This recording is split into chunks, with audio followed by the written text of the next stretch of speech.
A aula de hoje, em si, ela vai ser um pouquinho diferente, porque a gente não vai dar continuidade ainda com a matéria, tá bom? Então, na aula de hoje, o que eu vou fazer com vocês? Eu vou explicar para vocês como que vai ser o fechamento da nota de participação do terceiro bimestre. A gente está finalizando, então, o terceiro bimestre, e eu vou passar para vocês como que vai ser o fechamento da nota de participação. E aí, se der tempo e vocês não tiverem dúvidas, eu vou fazer a correção das atividades, em si do provão que vocês responderam aí semana passada. Sexta-feira, agora, eu vou colocar para vocês indicações de vídeos para vocês assistirem sobre a ditadura militar, para a gente poder discutir esses vídeos na semana que vem, ok?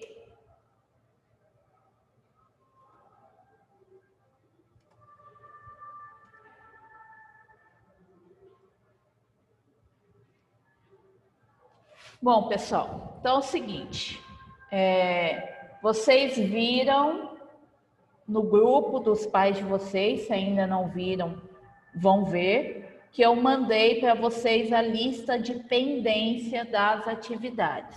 Então, o que acontece na lista de pendência? Eu coloquei a data da atividade que está faltando e as páginas correspondentes na apostila. Se tiver escrita atividade extra, é porque a atividade está na plataforma, na parte de anexo, ok? Então, aí vai ter o nome de vocês, as datas das atividades e as páginas ou atividade correspondente àquela data. Eu dou duas opções para vocês. Ou vocês podem me enviar essas atividades pela plataforma, na data correspondente de cada uma, ou vocês podem me enviar essas atividades via e-mail, ok? Para o e-mail da turma. O que acontece, gente, com relação aí a essas atividades?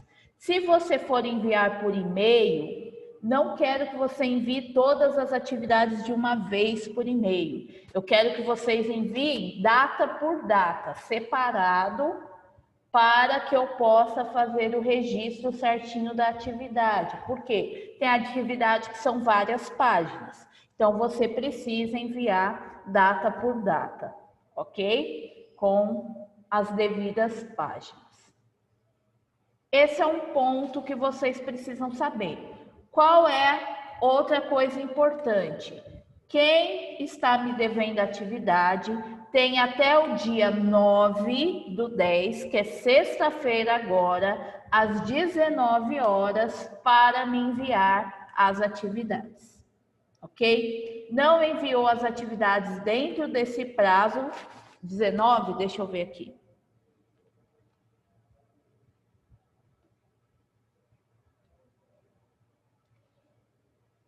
19 não, gente, até às 15 horas, tá? Quem não enviou dentro deste prazo, não envia mais e eu vou fechar a nota de participação de vocês do jeito que está. Entenderam?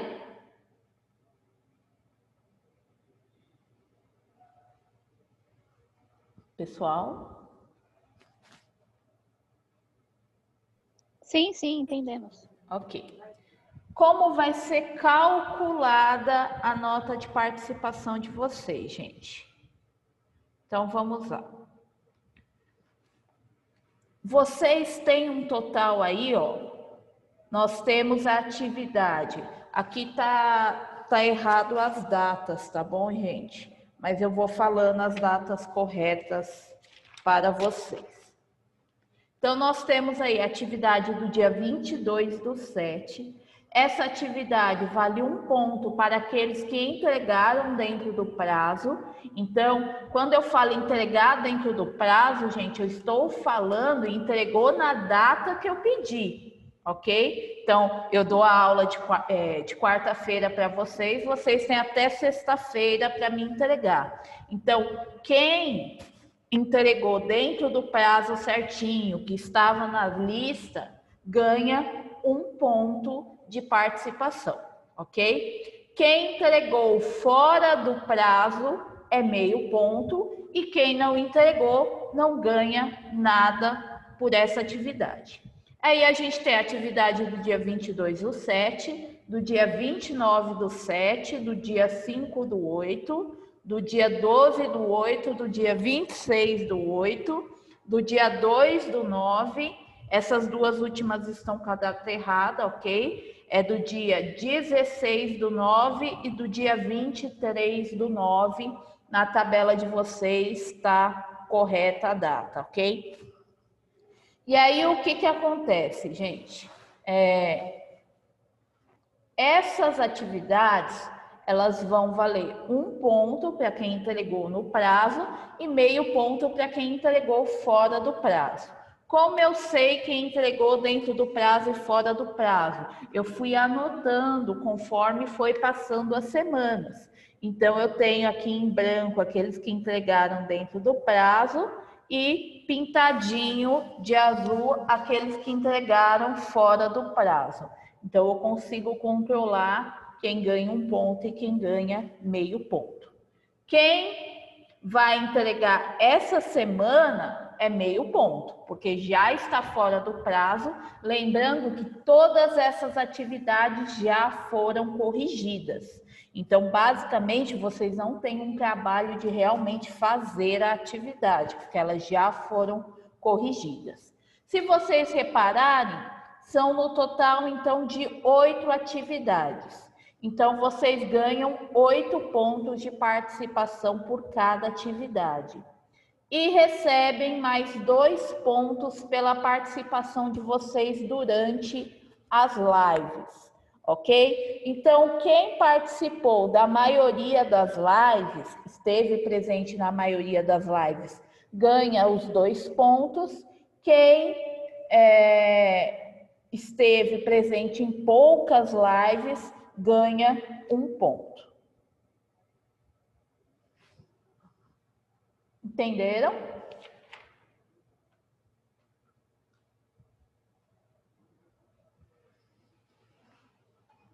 Sim, sim. Ok. Então, gente, isso aqui vai totalizar aí 10 pontos de participação para vocês.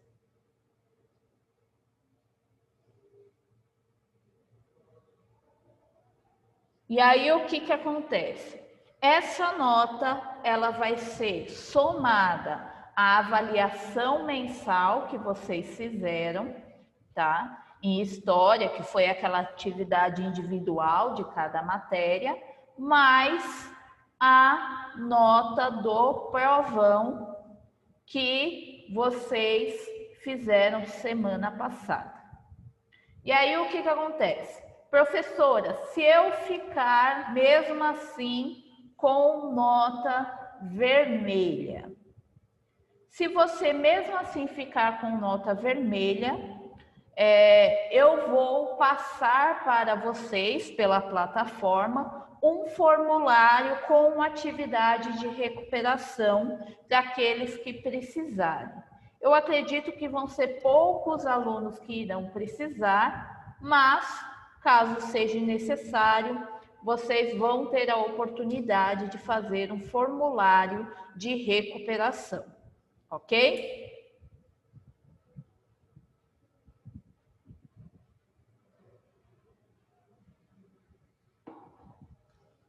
Bom, gente, dúvidas de como que vai ser formulada a média de vocês?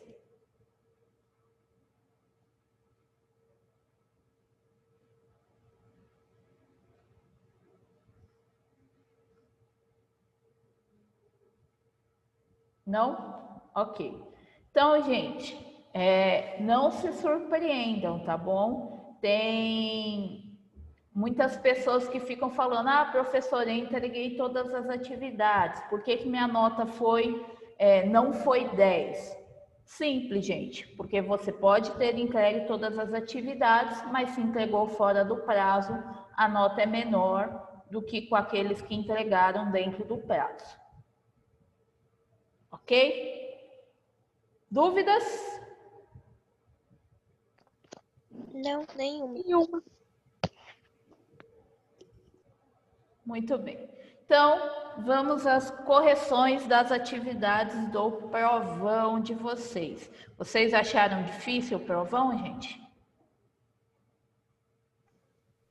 Não, tava Até que não. Até que Até que não. tava facinho. Talvez não. Uhum. Ok. Então, vamos aí à primeira atividade.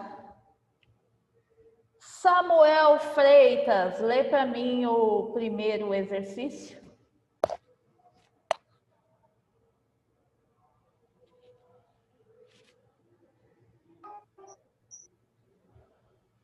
Sobre a presidência de Juscelino Kubitschek de 1955 a 1961, a nação brasileira assistiu à criação de Brasília, considerada pela Unesco Patrimônio Cultural da Humanidade, e vivenciou.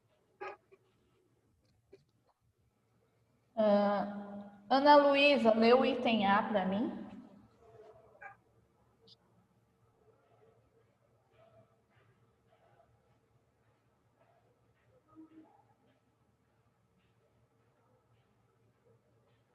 Ana? Caiu. Então, Beatriz, lê o item A para mim. Aniele, você tá me escutando? Tô sim. Tá. Deixa eu só dar um zoom aqui. Momentos de euforia resultantes. Em boa parte da política desenvolvista de incremento à indústria nacional e aumento do poder aquisitivo da classe média. Ok. Eduardo, lê para mim a B. Importante papel político para a aproximação dos países da América Latina com os Estados Unidos, em vista da estratégica posição do Brasil no Atlântico Sul. Emily, lê a C.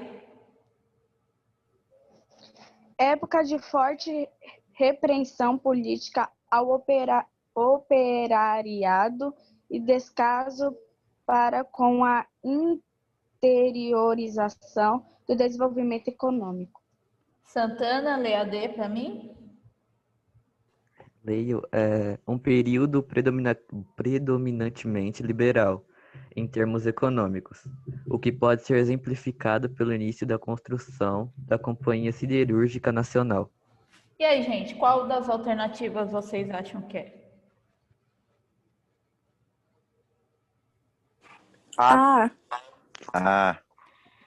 Ah, Muito bem, gente. Então, o que acontece durante o governo de Juscelino Kubitschek, que a gente conversou durante as aulas? O Juscelino, ele vai implementar um plano que vai dar a ideia de desenvolvimento industrial no território brasileiro, tá? E aí, o que vai acontecer? Esse período de relativo desenvolvimento vai gerar uma euforia muito grande na população e vai, de certa forma, melhorar o poder aquisitivo, o poder econômico dessa classe média, pelo menos nos primeiros anos do governo de Juscelino Kubitschek. Questão 2. Facinho essa, hein, gente? Pedro Ferro, você está com o microfone? Consegue ler?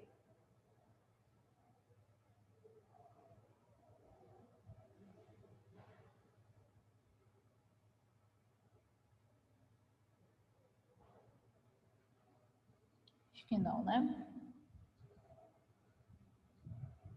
Então, Kaique Silva.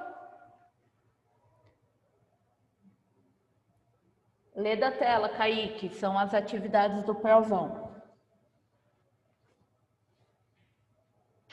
Ah, tá. É para eu ler. Lê a pergunta. Tá. O governo de Juscelino Kubitschek é um marco no projeto de abertura da economia brasileira para a entrada de capitais estrangeiros. Nesse período, diversas empresas multinacionais se instalaram no país. Como se intitulava o projeto de desenvolvimento implementado pelo presidente Juscelino Kubitschek? Deixa eu ver.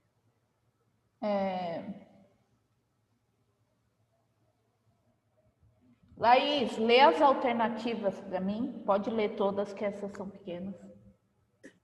Plano Trienal, Reformas de Base, Plano Nacional de Desenvolvimento e Plano de Metas. E aí, gente, qual o nome do plano implementado por Juscelino Kubitschek? Plano de metas. Plano de metas. Muito bem. Então, o plano implementado pelo Juscelino Kubitschek foi justamente o plano de metas, que era justamente baseado naquele princípio dos 50 anos em 5, que ele acreditava que iria melhorar o Brasil em 5 anos, o que ele deveria desenvolver em 50, e aí ele colocou metas a serem cumpridas em diversas áreas dentro do Brasil. Questão número 3. Lê para mim a questão 3, Patrick.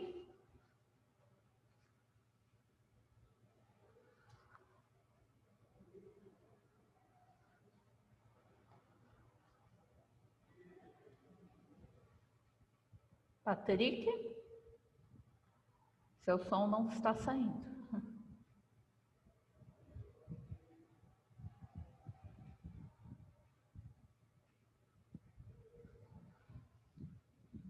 Então, lê para mim, Raí.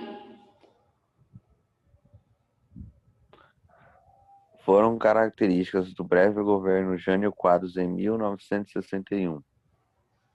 Ok.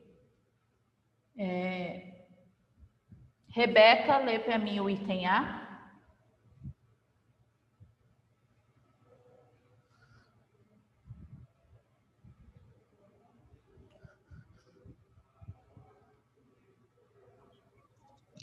A política externa é totalmente alinhada aos interesses norte-americanos. Samara, lê para mim o item B. A ausência de medidas anti-inflacionárias, gerando a forte pressão do FMI. Samir, lê para mim o item C.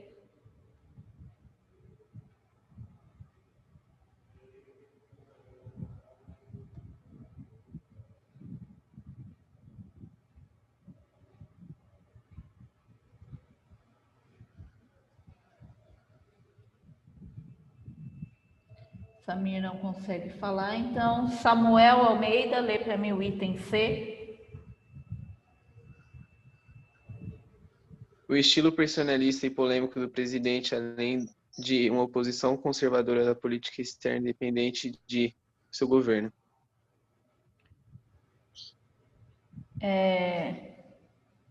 Vitor, lê para mim o item D. A intensa colaboração entre presidente e Congresso nas questões administrativas. E aí, gente, qual desses itens tem relação com o breve governo de Jânio Quadros? C. C. Alternativa C, gente. O Jânio Quadros, ele tentou governar o Brasil de maneira personalista e ele acabou se tornando um dos presidentes mais polêmicos por conta das medidas que ele adotava. Então, desde a sua campanha, usando a vassoura como símbolo, ele vai acabar implementando muitas coisas que foram questionadas pela população, como a proibição do uso de biquínis nas praias. E a oposição conservadora política externa independente do seu governo vai acabar se tornando frequente, principalmente porque o Jânio Quadros ele vai condecorar o Che Guevara em plena Guerra Fria.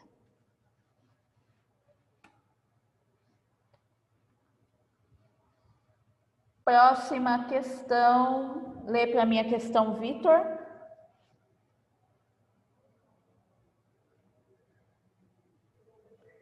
Jânio da Silva Quadros, 1961, apresentava-se na vida brasileira como um líder carismático e sua política provocavam inquietações nos meios empresariais, entre outros motivos por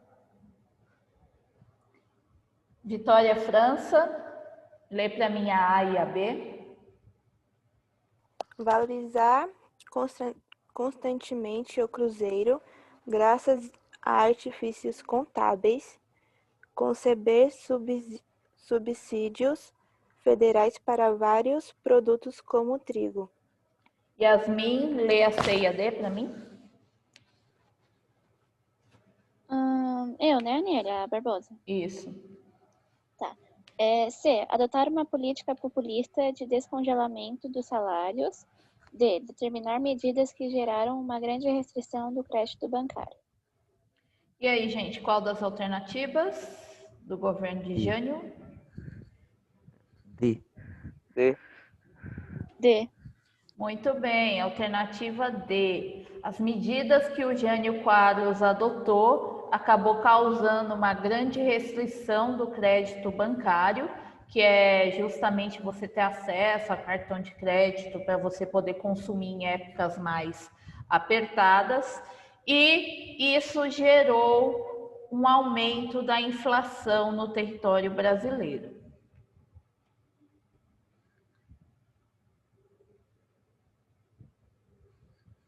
Próxima questão. A Ana Luísa voltou?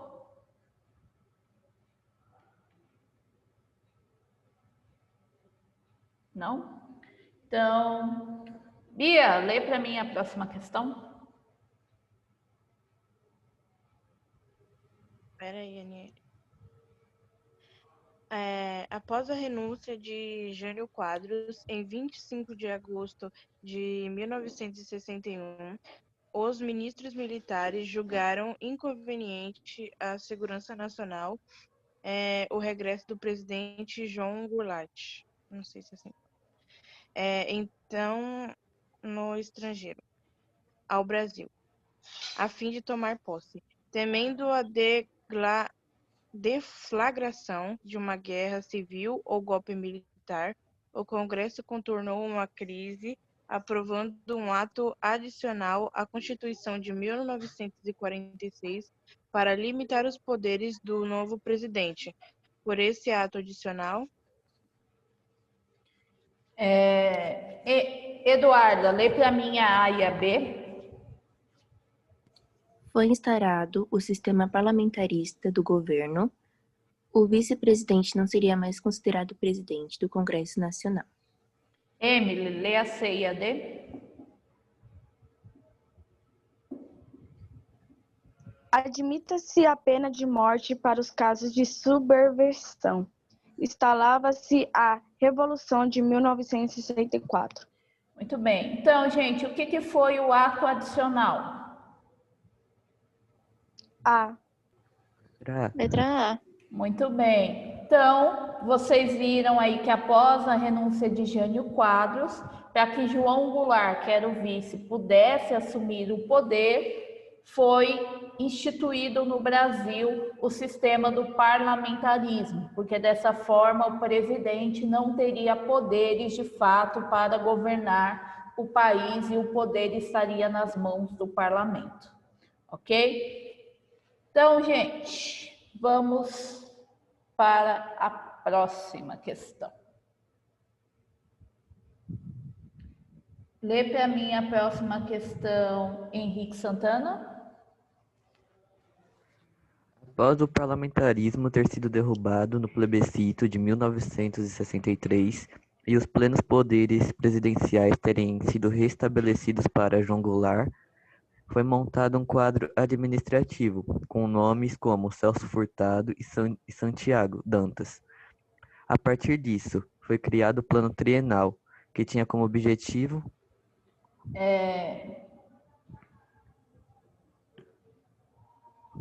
Kaique Silva, lê as duas primeiras alternativas para mim.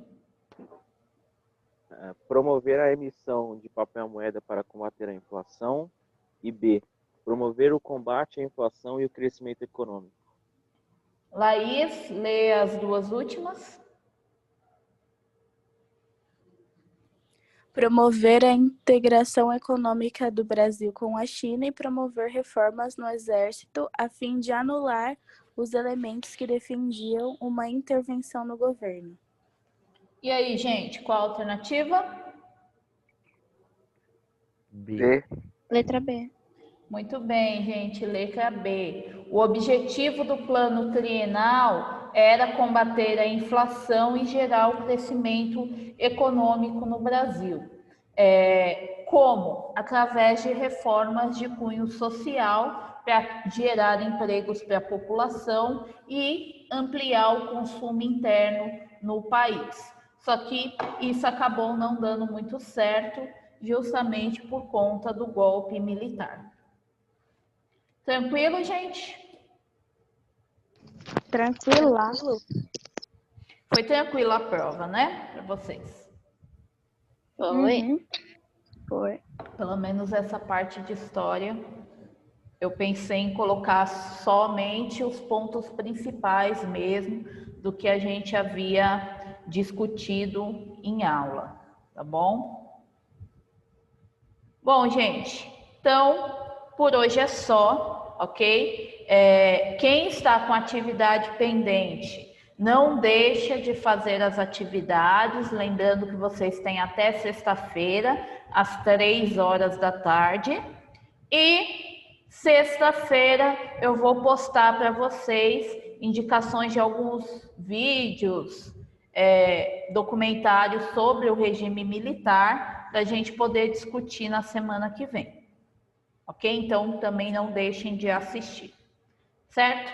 A live da aula de hoje, eu vou colocar na data, se eu não me engano, da nossa aula de quinta-feira, porque da aula de hoje eu coloquei lá a descrição para vocês de como que vai funcionar a nota de participação.